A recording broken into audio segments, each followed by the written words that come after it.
And while he yet talked with them, behold, the messenger came down unto him and said, Behold, this evil is of the Lord. What should I wait for the Lord any longer? Welcome back to BOOKWAVE, the book club podcast. I'm your host, Scott, joined today by Pat. Yeah. And Jason. Hey. And we've made it to the second book of Kings already in this Holy Bible Book Club series. So my question to all of you at home and the two of you, how do you think the relationship between Israelites and their God has changed throughout the years, from the time of Moses to the time of Elisha? How do you think the people of the Promised Land perceived their God? How do you think that has changed, and how do you think it has stayed the same? Let's start with you, Pat. Well, that quote directly goes into the beginning of chapter 7 when Elisha mentions eating the food of the Lord, and she says, Behold, you will see it with your own eyes, but you will not eat of it. So it was similar to a promise to what Moses said to the Israelites, or in a way, or God's promise to Moses in a way. Or God's promise to Moses, yeah. So I would say it was essentially the same thing. Just lots of idolatry going on and just breaking different nodes within God's network and seeing which one works and what doesn't. And then Elisha comes along and says, well, don't you know that if you follow the Lord, you will get your own piece of bread? And this is what happens when you break these laws, and you will not be able to taste it, essentially. So I thought of it as just the same repetition over and over again, just in different patterns. That's interesting. I saw a lot of the whole trust breaking down. Like, you could say God's promise to Moses is like, all of the people that you're leading into the Promised Land are going to receive this gift, but you're not. And then Moses saying, well, it's worth it either way. If I can help my people, then I'll do it. I'll trust in the Lord, trust in this promise, and I'll do whatever I can do to fulfill that. But in the time of the kings and before that, and the judges, were like, everyone did what they saw was right in their own eyes.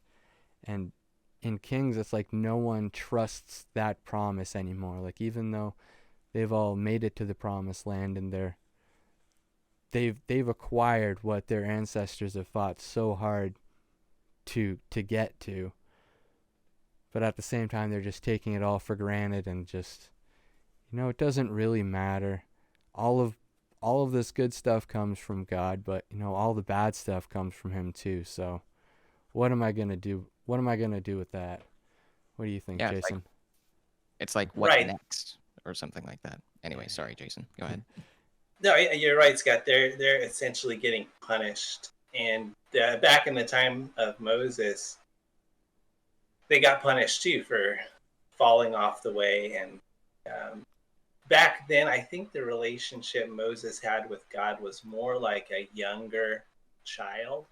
Just have this new relationship building, even though like all the Abrahamic traditions are behind it.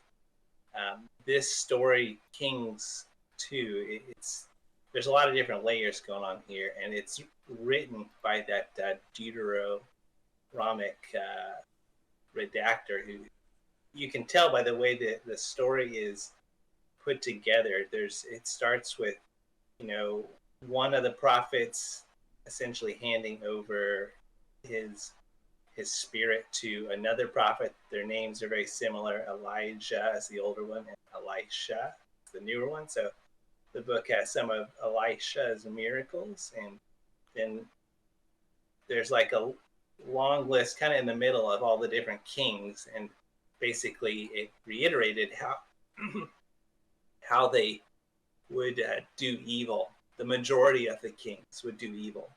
Mm-hmm. But this is continuation of the story of David and into First Kings and Judges, and we have a point that's really historically important because Israel's broken into two sections. You have the northern state of Israel, those tribes, and then you have the southern state of Judah, and each is failing on their own. But I think as we've come to where we're at now in the story, I mentioned that Moses was more like a younger kid. I think God kind of expected people to not worship these idols. That seems like a thing that's really pissing God off, so he's punishing them. Kind of like adolescence, and that's how I see them. Like an adolescence, a 17-year-old's relationship with 30-year-old, 40-year-old some parents. Yeah, it honestly, in so many ways of this book, it reminded me of, exactly what's going on today with the whole rise of the nuns, they call them, or the unaffiliated, or maybe more specifically, the anti-theist. Because, like, in the same way that, in the Israelites' view or the Judites' view, no other religion is good. Like, it's all bad. All these other cultures and societies and beliefs have to be done away with because we have the right answer. And I'm like, that sounds a lot like a lot of the anti-theists on YouTube trying to debunk all these ideas of gods and spiritual powers. And like we talked about before, the Bible says pi is 3, so it's not the word of God. Yeah. There was one really interesting thing in the end of this book. I think it was chapter 18 of the 25 chapters, so kind of near the end. But it mentioned Moses by name, and it said that they had Moses had this whole time this bronze snake that they worshipped as an idol. I think its name, if I can pronounce it correctly, Nehushtan. Yeah. And I think one of the later kings who was somewhat okay, Jehoram, don't quote me. There was a lot of strange names in this story, but it says that he eventually destroyed this idol. Yeah, I think there was a character in this book that I talked about in one of the earlier parts of this little series. It was either First Kings or one of the books of Samuel, where it predicts Josiah coming forth and like smashing the altar and getting rid of all of these idols. And then in this book we have Josiah come back, or like the prediction gets fulfilled, and he's pretty much presented as like the only redeemable like good guy in this story. Like him and one of his followers recover the book of the law from Moses, and he says, well, we gotta go back to the old ways and all of this. But as soon as he's gone, they go right back to the old ways, and God still punishes him because they didn't do a good enough job. We have to go back to the island, so to speak. It's kind of a reoccurring theme. I mean, there's going to be the one person who's like flawless. Maybe it's Samson, or it was Noah back long a time ago. Mm-hmm. I'm sure there are other characters like that in the Bible that we've read about too. The New Testament has a character I could think of. No spoilers yet, though. Oh, yeah. That's foretold, yeah. But yeah, it's only one person, so it's like the 1%, right?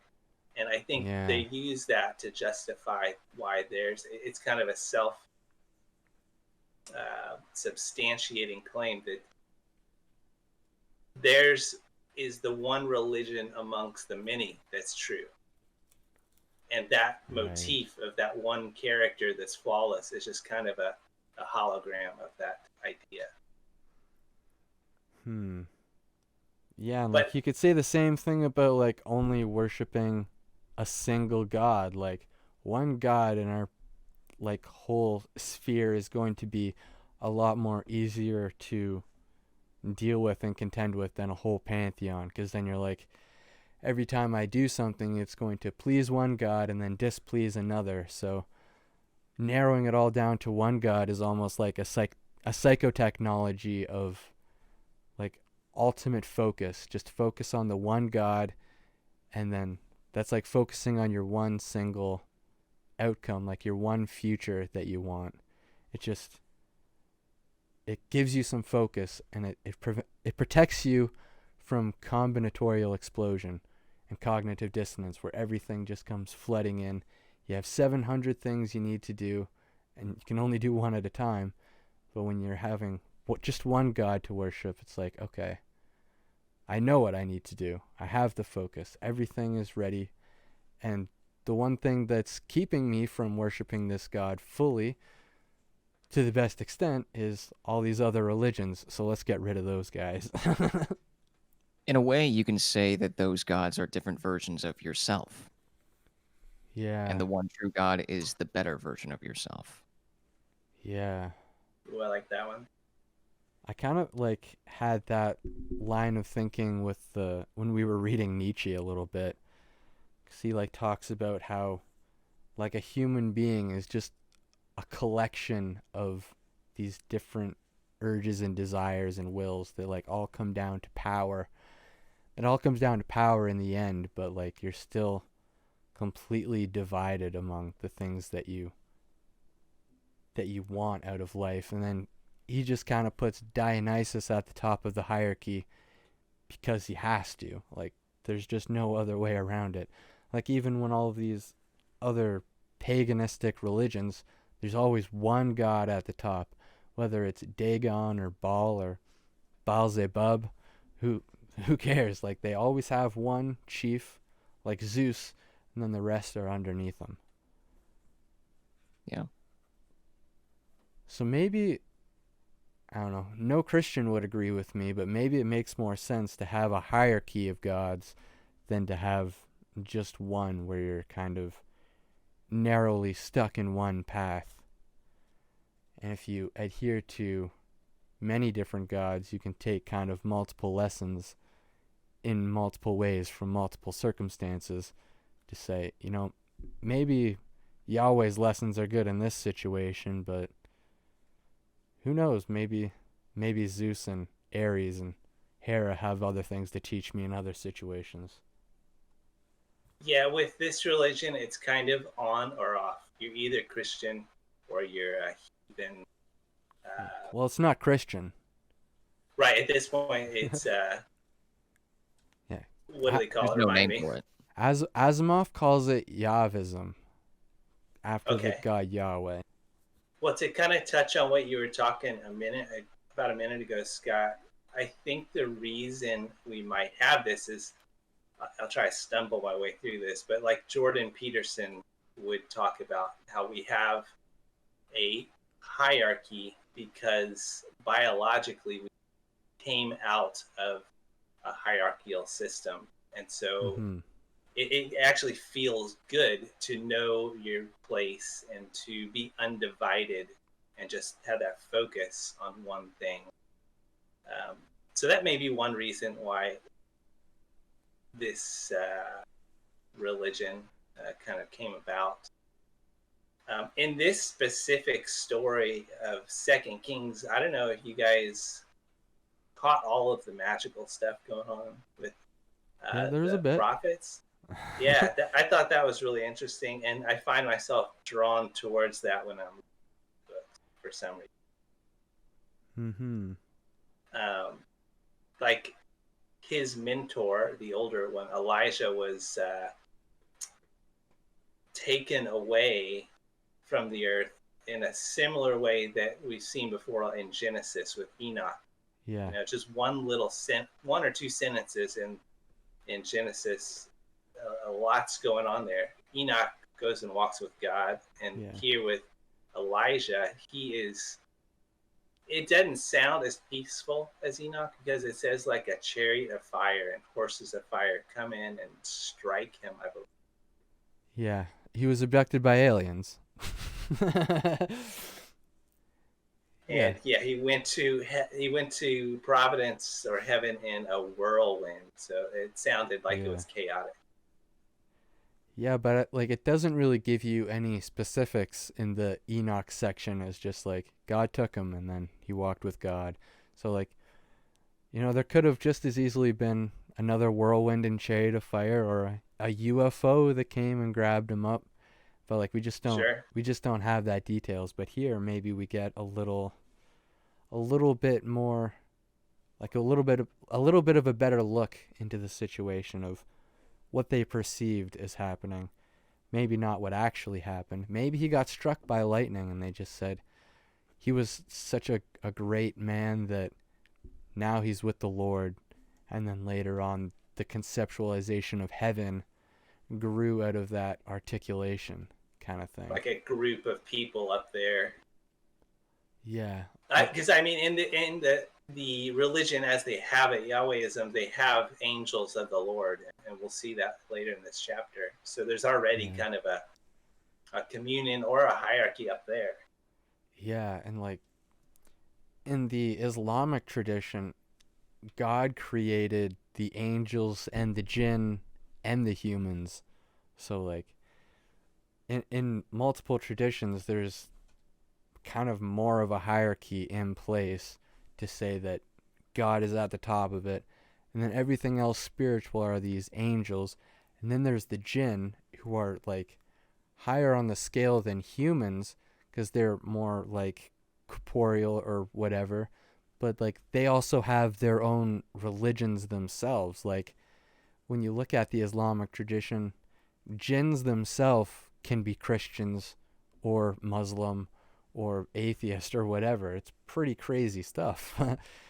So like I really wonder how much there is to that and if the jinn or something related to that was ever part of the Jewish or Christian tradition and what they really mean by like going up or walking with the Lord and all of these weird little idioms that keep popping up. Yeah, I always stumble when I try to find the interface between going up to heaven and actually like walking outside and looking up and thinking in space, up is not up. Like what's up Mm. above my head is actually like jutting out horizontally to the equator of the earth. Yeah. And if I was in, You almost have to redefine the word up because it doesn't mean just up there. It's like a spiritual up there. It's not like among the clouds. It's among the clouds inside your own psyche kind of thing. That's how I always think about it. I could kind of relate to it as like a DMT level up. Mhm. It's up, but it's also everywhere. Yeah, like I haven't done DMT, but I've had like some kind of a psychedelic experience where like it feels that you're in a rocket ship going straight up, but you're just sitting there. Like all I did was take an edible and sit down on my couch, but now all of a sudden I'm flying through space. So like there's up, but it's not the directional up. Yeah, what are some of the other little magical bits that you found? Because Well, that let's one's see. just like that one's just bait for the ancient astronaut theorists. I it's hard for me to think about that because it's all I can think about these days are ancient aliens. The beginning of Second Kings kind of goes over like these good acts. Chapter 4 has like 44 some verses on it, but at one point in chapter 2, right after he had asked Elijah for a double portion of his spirit as Hmm. like a kind of parting gift. I'm not sure what the significance of that is because every translation I read through used the word spirit. There wasn't any other translation for that. But he purified the water of a town. And then there's a famous passage or verse here that atheists and people love to reference where he like summons two bears. You remember that part? Oh yeah, how could I forget, Like, Jason? like it says there's a couple kids jeering at him, right? Yeah, And it's then he summons two bears, which apparently are possessed by the spirit or angel of the Lord, and it mauls something like 42 yeah, kids. yeah, 42 children just wiped out by two she bears. The And kids were saying, "Go up, you bald head, go up," which we're is like, another weird representation of that language because that's what he was reacting to. Go up, you bald head. Well, here's 42 bears. How do you like that? two Yeah, bears. two It's two bears on the bears. 42 kids. Sorry. But like, I don't believe that all 42 kids were jeering at him. I bet it was like two hooligans in the crowd. Yeah. Like And it that's really kind of makes you represented. it really makes you think what go up really means because you compare those two like representations of that language and it's like, are these kids telling Elisha to go die? Are they telling him to go get, struck by lightning? Or are they saying, Walk off a cliff. yeah, go walk off a cliff? Or, you're better off with our Lord? Because it could just as easily be translated as that with our limited understanding of it. Sure. It's really strange. Yeah. But it's kind of a microscopic story of what happens in the macroscopic story of Kings, because you have, let's say, my theory that there's two or three hooligans amongst these 42 kids. So you got a couple that are doing the wrong thing, and maybe the majority are minding their own business. It only takes, a few hooligans in the crowd to like ruin the group as a whole. And I think that's what we see happen, even though later on in the book it's talking about the kings, how they failed, and there was probably a majority of other people failing too. So I'm not sure if it translates exactly. Yeah, it's a good representation of, your sins and your like horrible actions are going to affect those who you associate with too. Like those one or two kids that said, "You stupid prophet, I'll get you." Those two kids got 42 children mauled by bears. You could look at it that way too. Like they got all of their friends mauled. I heard this really interesting quote. So the kids that get mauled, we're assuming they end up in heaven, right? Well, that's if you believe in heaven, but I haven't seen a single representation of heaven yet in the Old Testament, so so we don't know what happens to them. They're going to Sheol as far as I can tell, which is translated as a pit in the ground. So. Oh wow. The quote I heard was, any sin can be forgiven, but sins still have consequences. So I was imagining if these kids did end up in heaven, that the God would forgive them, but the consequences, you no longer get to be on earth. But now it's kind of like sin by omission.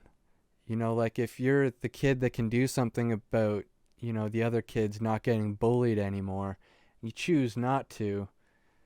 Maybe that's the sin they were getting punished for. Good stuff. There were a couple other magical things where he helps a poor widow repay some debt using olive oil magic. All she has is like a pot of oil or something, or a pot of olive oil. She's got like half a pot of olive oil maybe, which is a very valuable thing. Yeah.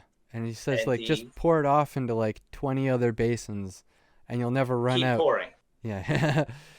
If you stop pouring, it'll stop. Yeah, as many cups as you have, just keep going, keep going. Then you can sell that, and then you'll be better off. And that kind of ties into the, let's wait and see what happens attitude that you were referencing at the beginning. You have to have, they're calling for continual faith. You can't stop pouring for a second. You have to have that faith until you run out of pot, and that's when it stopped. The So, magic. so what's the running out of pots symbolize in that metaphor then? I think it just symbolizes you have to have some kind of realistic limitation. Like you couldn't fill an infinite number of pots. Maybe just a representation of life itself. Like we're all gonna one day die. We have a limited number of years, and everything on Earth is like that. They talk about it in Buddhism, impermanence. So I think it's just a limitation. Maybe it's like there's only so many people you can reach kind of metaphor. Like you can try to help as many people as you can, just keep pouring, but not every one of those pots are going to be susceptible to the olive oil. You're not going to be able to help everybody, but the least you can do is keep trying. Like some it's a. What was that? Sorry. I'm sorry. I was just going to say it's a really miraculous story because they're creating something from nothing kind of situation, creating an abundance of olive oil. We have, I guess, Elisha using the Spirit of God or something to make this happen and interfering with the free market. Oh, yeah. The next story, he helps a old woman have a kid, and that's like a running motif we've seen. Yeah. The old lady can't conceive, and the Spirit of the Lord intervenes. But then the son apparently had some kind of emergency headache, like encephalitis or something, and he ends up dying.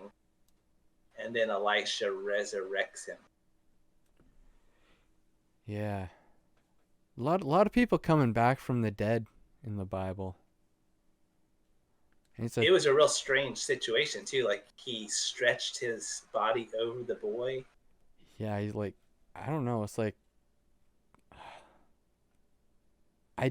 I struggle to find like a rationalist explanation of this one, because it's like you could say, well, he was giving him all his body heat. He was in a coma, and then he started performing CPR. He's like, his arms were on his arms, like his face was on his face, and then he breathed life into him, something like that. It's like, okay, you could kind of say that's CPR, but doesn't it also say he's been dead for a minute? Like a good while? Yeah, he'd probably been dead for like at least an hour. So yeah, and like the same kind of like analogy pops up in the New Testament too, with Lazarus and of course Jesus, where like they were dead for 3 days, the both of them, I think, before coming back to life. There was one other miracle here, and I don't know if the chapter was titled this in the Bible you're reading, but I thought this was the most hardcore, like, death metal title ever. It's called Death in the Pot. And it was a story, like, let's see, this is chapter 4, verses 38 to 44, where the people are gathering food and vines, gourds, and one of them remarks that they didn't know what this particular gourd was they were cooking with. And he said that there was death in the pot when they were eating it. And then Elisha threw some flour in and made it edible. But I think they were going through some famine at this time, some serious famine. So they were eating foods they weren't familiar with. And it kind of, part of the story, I think you touched on it, Pat, at the beginning, how Elisha was able to use a small amount of food to feed like 100 people. Like it was some bread. I don't know if they just ate little bits or if he somehow multiplied it like bread magic. Yeah, it was mostly just flour. I think the chapter in my Bible is called like the poisonous pottage or something like that. It's just like, okay. Yeah, I think it was kind of like, it could just as easily be he cleaned the pot out. Maybe they were using it to mix up, like you said, unfamiliar foods, put some bad berries in there, some whack mushrooms, and all of a sudden everyone was getting sick and dying from, foods they thought were safe. And they said, "Hey, Elisha, we need your help. This pot is killing people. Our food is killing people." So it's like, well, you need to eat better food. Here, have some. Have some gluten. Yeah, gluten's bad. No, they're eating these mushrooms, and they're like hallucinating all of these miracles they've seen. But I think the blasphemy I just said should be stricken from the record. These chapter 4 is talking about, there's a poor widow. She doesn't have enough olive oil. There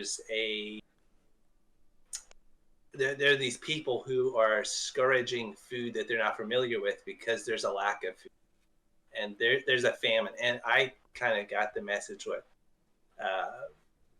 kind of how we opened was that there's a famine in this region because the people had been following other gods, so they were being punished. Yeah. And then I think the next 2 chapters or something, like army commander gets cured of leprosy, but then yeah, I there's like a that siege. I like that little bit with the Syrian captain Naaman. I took some notes for this guy. He comes to Elisha from Syria and says, "I've tried everything to get rid of this leprosy. The only thing I haven't tried yet is your God Yahweh. So, give me something to work with here." And Elisha just says, "All you gotta do is go down to that river right over there, wash yourself 7 times, and then skedaddle on your way. You're good to go." He says, "Well, I've done that already. The river where I'm from is a lot better than this one. What are you talking about?" He's like, "Do you want to get healed or not? Because this is all I can really do for you. This is all I'm offering." He says, "Well, okay, I guess I'll do it." And then miraculously he's cured of leprosy, and he says, "Well, now I need a piece of your dirt to take home with me, because Yahweh is the only God that I can worship now." And that was another part that Asimov talks a lot about too, with the henotheistic beliefs of the region, where it was kind of accepted that these gods only have power in their own country. So the God of Israel wouldn't be able to do anything in Syria. So he takes a couple jars of dirt and he goes home and he pours that dirt. So he has a piece of Israel with him where he can pray to Yahweh. Kind of like a vampire power story, like blood magic. I think that's what vampires use. They have to take some of the dirt from their ancestral grounds with them. Yeah. But the next part of that story, where Naaman, the Syrian captain, is going home, and Elisha's student says, "Hey, what'd you charge that guy for curing his leprosy?" He's like, "Nothing. I just let him go home." He's like, "Well, that's no good." And then he goes after him. He says, "We need some payment after all, so I'll take this, this, and this." And then when he gets back to Elisha, it says, "Look at all these goods I got from him. He didn't even realize he had so much to pay. He was a captain after all." And then he says, "Well, that's just unacceptable. You know that leprosy I just cured of that guy? It's yours now, for you and all of your seed. All of your children are going to be lepers because of this sin." That was metal. Yeah, we're really lucky to have modern medicine and antibiotics, because a lot of people in this time period have leprosy, it seems like. Yeah. By the way, going back to the serpent on the stick conversation that you brought up, Jason, that's the same symbol we have now. Yeah, for the medical. Hospitals. So, yeah. Fun little fact. We talked a little bit about that when we were going through the Torah, because he used the staff, the bronze snake, to chase away the other snakes, and saved everybody. And then he used it to cure people. So people just took the legend of the golden snake and started worshiping a stick instead of the actual God that made all of that possible. Like, I think what it's really trying to like get home is God doesn't work through these idols. He works through the methods in which Moses laid out for you. You follow the laws, you'll be fine. You follow this bronze stick, you're not going to get anywhere. You need a code, not a statue. I mean, he's kind of telling them not to rely on superstitions. Um, but if you saw all the things that happened, like with Elisha's miracles, or like after a bit, there's a part of the middle of Kings chapter 7 through 16. There's a long list of kings and their failings, and then around chapter 17, Assyria lays siege on Israel, and they eventually were taken into exile by the Assyrians, and Sumerians settled in their land. So now they have foreigners settling in. And it says that the Samaritans didn't follow the law of the Lord, and so God sent lions. It was, the Babylonians, because it was the entire Assyrian Empire, which the Babylonians were a part of. So they were like, hey, we conquered this land, so you can move into Samaria if you'd like. They got some grapes and olives. But if you were these people that just settled, and then all these lions appeared out of nowhere, apparently by God, would you not be superstitious and more likely to rely on like idols and other superstitious artifacts? Yeah, it's easy to say that, no, I'd be an atheist back then, but that's just not an option, really, at that point in time. It's like, I can call myself an atheist because I learned about, secularity and the separation of church and state and everything about that from other atheists spreading their own religion, so to speak. But there was nobody saying there's no gods back in that day. Like, the henotheistic belief was the standard. It's just like, there wasn't an option of saying, no, there are no other spiritual powers. It's that these spiritual powers outweigh the other spiritual powers. Yeah, and you go outside at night on it. Let's say it's a stormy night and you see lightning. You're going to, most likely, like me, I think of like spiritual things when I see like grand or vistas and things that are just beautiful. I think it's just our nature to look at things and see some kind of divinity there, even if it's not there. Yeah. It's like seeing a face in a cloud. We see something. And the problem is, like, when people say that that's not rational, because here's a couple examples. Like, they put lightning rods on churches because they realized that lightning was striking churches more than any other building. They thought it was God being angry, when in reality it was just because they made churches the highest building. So when they perceived, lightning striking at the church more than any other building, they said, okay, we just made God angry. We need to overcorrect a little bit. And then when they were deciding to design the lightning rods and where to put them, well, put the lightning rod on the church. That's where God throws his lightning. That's how he gets angry. That's how he shows us his anger, is he strikes the church with lightning and burns them down. So let's just protect our churches. And now when lightning strikes, we'll see it as a sign instead of chaos and destruction. And I had another one in my head. I forget it now. Chapter 19 of this story, we see another angel of the Lord, where they are basically, is it the southern kingdom at this point? Judah is now fighting the Assyrian. It's one of the two, the north or the south. And the angel of the Lord kills 185,000. Yeah, of these soldiers. Judah is fighting the Assyrians, and I think it mentions that the only reason that God let them survive is for David's sake. I'm like, yeah, that tracks. The god of jealousy playing favorites again. Makes sense. I'm sorry. Classic angry Yahweh.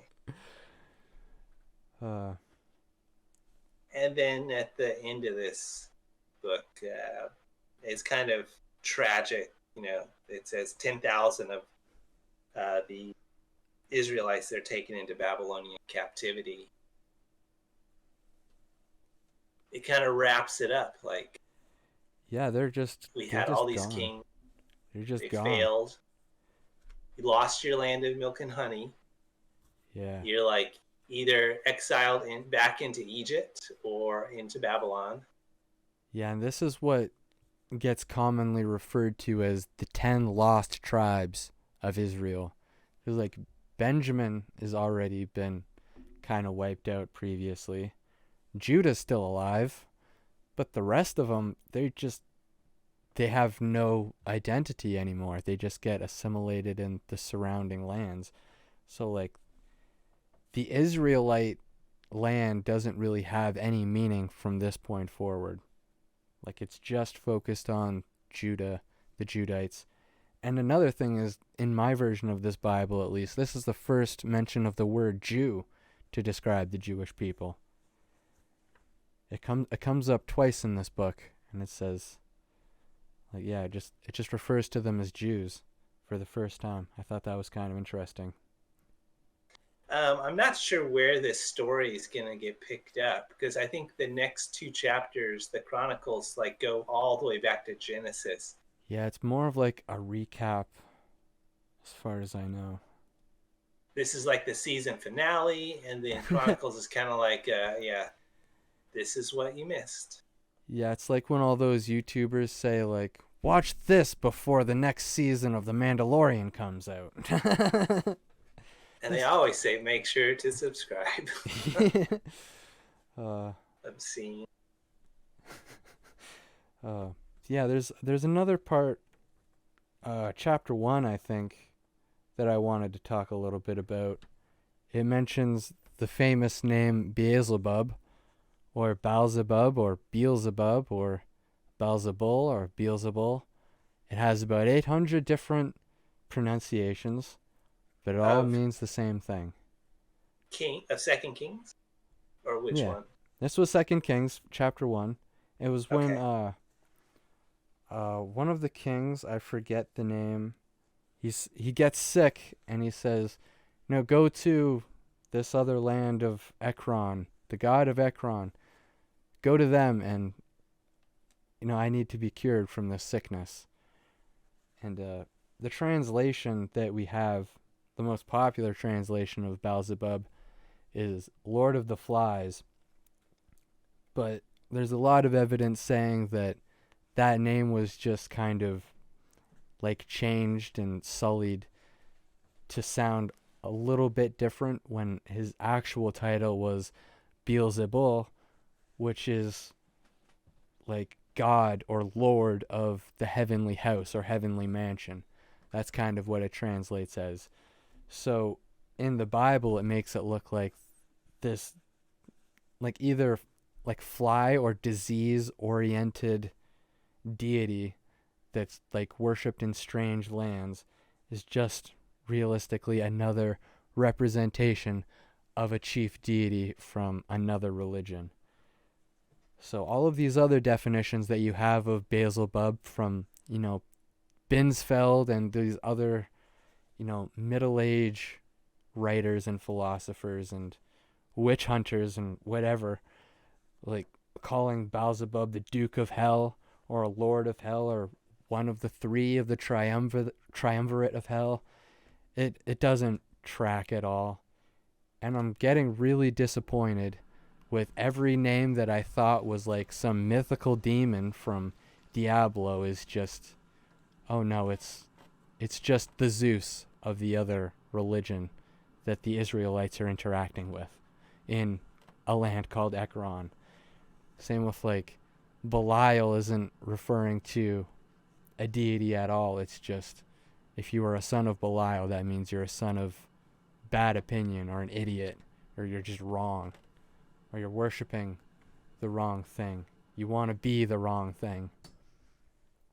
But like Beelzebul could mean really anything, but yeah, as far as I can tell in my research, it's just another one of those gods.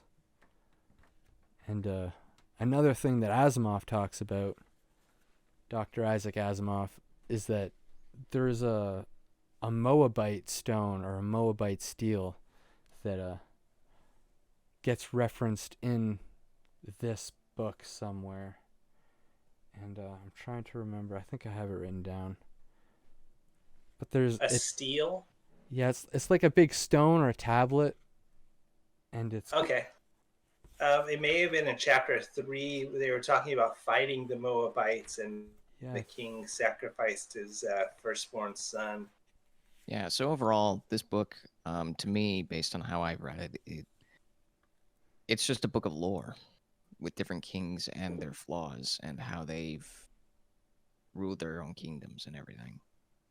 But it was interesting. But it was interesting to hear more like different sides of this book. Yeah, I agree. I would say a continuation of Judges and the First King. I mean, I think it was always meant to be one long story, First Kings and Second, but the way it was edited together, it was just broken into two.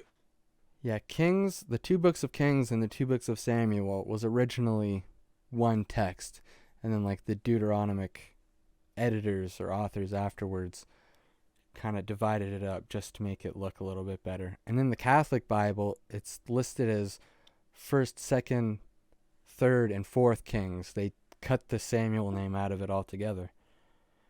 But yeah, the Moabite stone thing was referring to the bit in chapter 3 where like the Israelites are fighting the Moabites, the Judites get involved somehow, and then there's just like it ends with the Moabite king like sacrificing his child to like signify that, you know, the Moabite religion is still going. It's hasn't been taken out at all.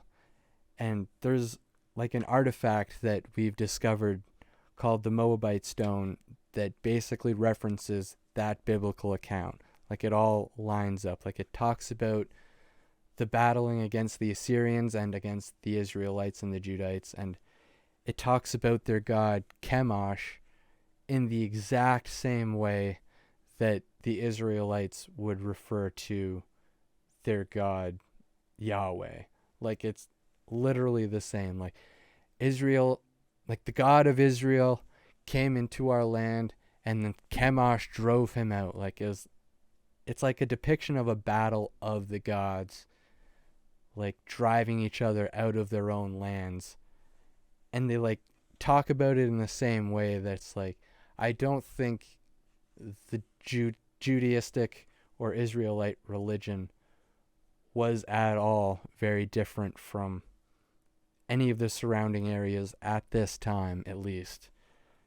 Like the Judites, you could say, like with all the stuff from David and Josiah, they may have salvaged a little bit of what kept their identity, but as for the rest of them, I don't really think there was much of a difference.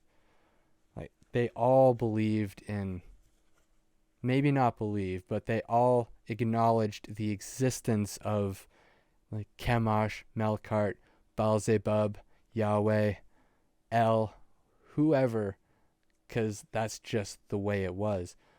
It's like every country in the land today has a flag. You wouldn't say, no, I don't believe in their flags. I don't think their flags are real. It's a symbol. It's real. It's a part of reality in the way that everybody perceived it. Like Yahweh for these people and Chemosh were about as real as the American and Canadian flags. That's the way I would describe it. Yeah, it's a good description. They're ideas. Mm-hmm.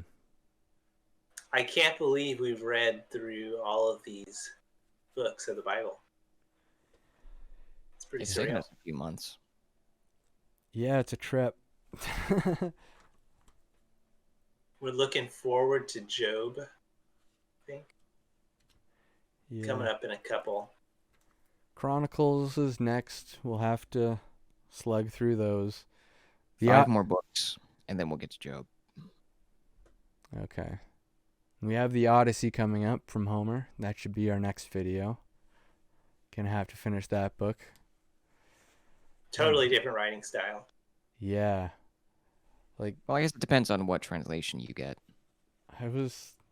we'll save this, most of it, for the actual recording for the Odyssey, but there were so many similarities and so many like stark complete opposite differences.